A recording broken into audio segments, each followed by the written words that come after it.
చూడమ్మా, police station నుంచి ఈ నగలు తీసుకొని వచ్చాం.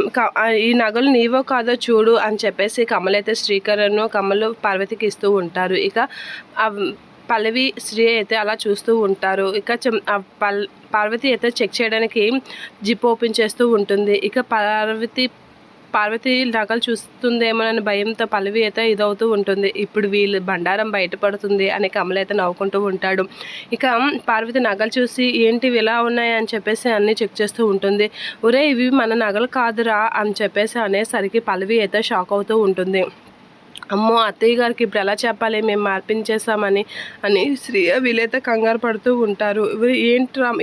ఏంటమ్మా మాట్లాడుతున్నావు, అవి మన నగలే, పోలీసులు ఏం పొరపాటు పడలేదు, మన నగలే మనకిచ్చారు అని అంటే, కాదురా ఇవి మన నగలు కాదు, నగలు మారిపోయాయి, ఎవరో ఇచ్చేస్తారు, మీరు చూసుకోలేదు అని చెప్పేసి కమల అంటూ ఉంటాడు.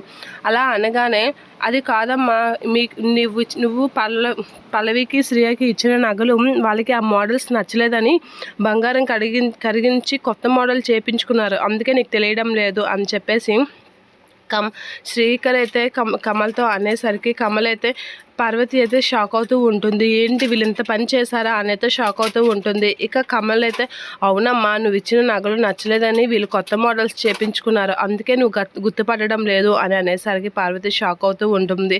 అసలు మీకు ఈ నగలు ఎంత దినిగా ఇచ్చాను, ఇవి మార్పించడానికి మీకు ఎలాంటి హక్కు లేదు, ఆ విషయం మీకు తెలియదా, వంశపారంగా వచ్చిన నగల్ని కరిగించి మీకు నచ్చిన మోడల్ చేయించుకుంటారా అని పార్వతి అయితే శ్రీయ పల్లవిని తిడుతూ ఉంటుంది. ఇక శ్రీయ పల్లవి ఏం చేయలేక తలదించుకొని అలా చూస్తూ ఉంటారు.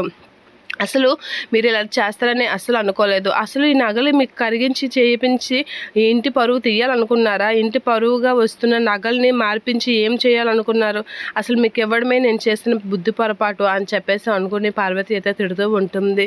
నేను మీ చేతిలో పెట్టాను చూడు, నాకు నిజంగా బుద్ధి లేదు, మీలాంటి వాళ్ళకి ఎక్కడ ఉంచాలో అక్కడే ఉంచాలి అని చెప్పేసి ఈ నగలు నా దగ్గరే ఉంటాయి, మీకు అస్సలు ఇవ్వను అని వార్నింగ్ ఇస్తూ ఉంటుంది శ్రీయకి పల్లవికి.